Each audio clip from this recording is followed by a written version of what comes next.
So, we pull this pataas to make sure na unlock na and mapapasok natin yung film later.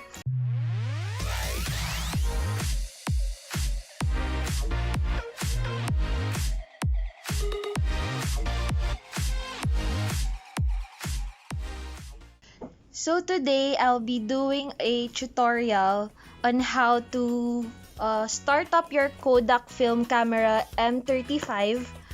I got this sa Shopee.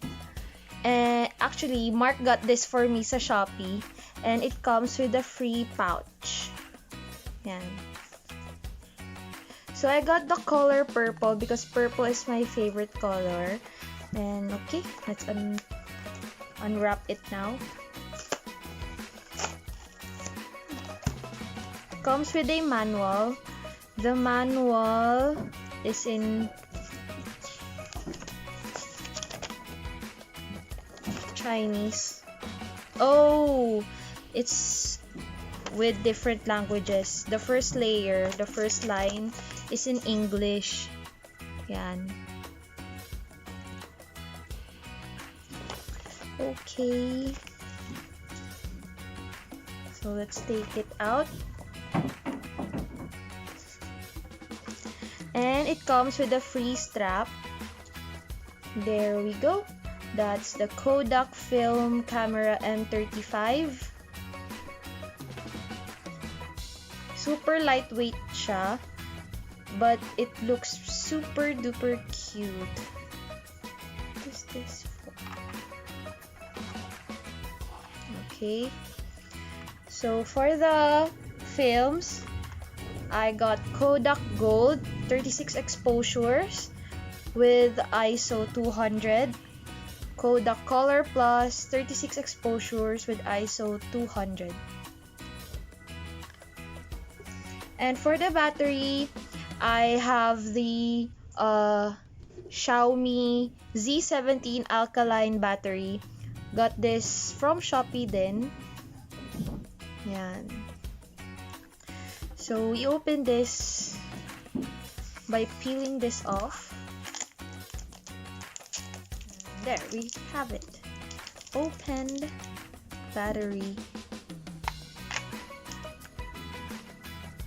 Colorful AAA battery, and the films and the camera.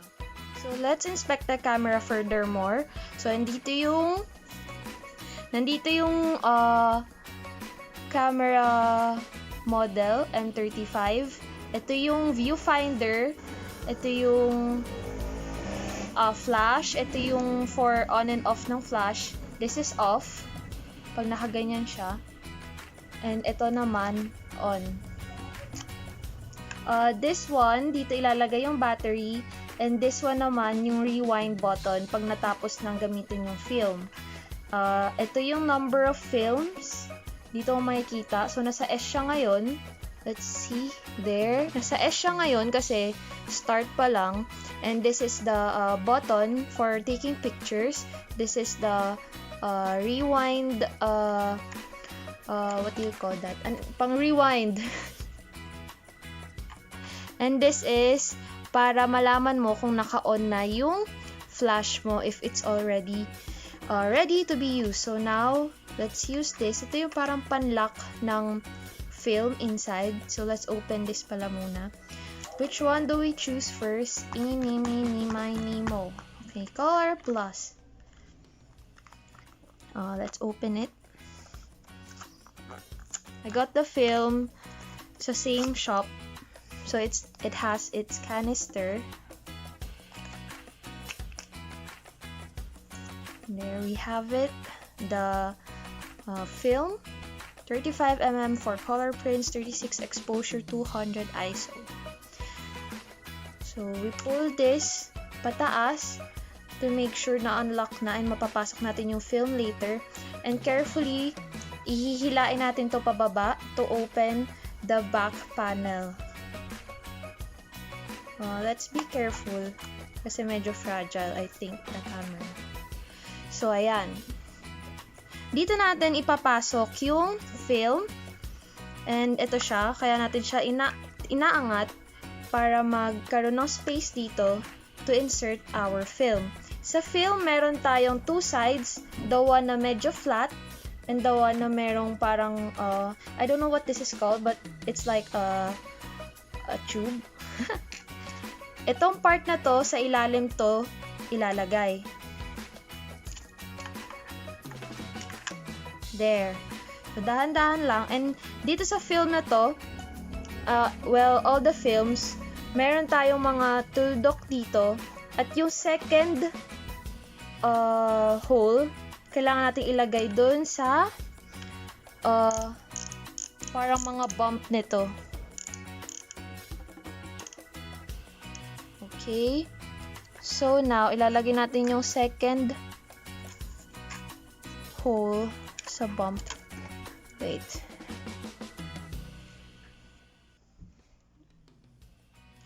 Okay, so let's put it in. Oh.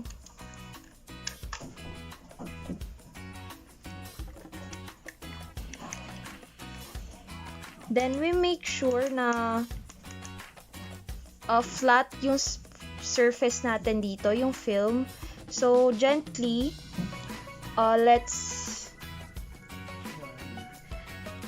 let's wind this winder ng hawak to para ma-make sure lang na it stays in place. There. Yan. Kapag ka-flat na yung nandito, pwede na natin siyang i-close. Sorry, my mistake. Before winding this up, kailangan ma-make sure natin na naka-close na to para stable na nandito yung film natin. So, we're gonna close it na. And now, let's wind this. Since it's nasa start pa, i-wind muna natin. Dapat nasa 1 siya so we could start taking a picture. Pero, syempre, bago natin mag-start mag-picture, lalagay natin yung battery. And ito requires AAA battery. And makikita natin sa loob na this side is the positive pole and negative pole naman yung dito sa kabila. Sa battery, makikita din natin which one is the positive and which one is the negative. So, let's put it in safely in place and close the battery. Yan. So, now, let's wind this.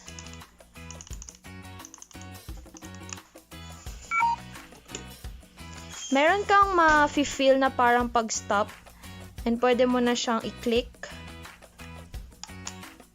And then, kailangan mapunta na siya sa 1. There. Nag-click na siya ulit. So, we are ready to take our picture. So, kung gusto niyo ng with flash, open this. And let's wait for this to glow up.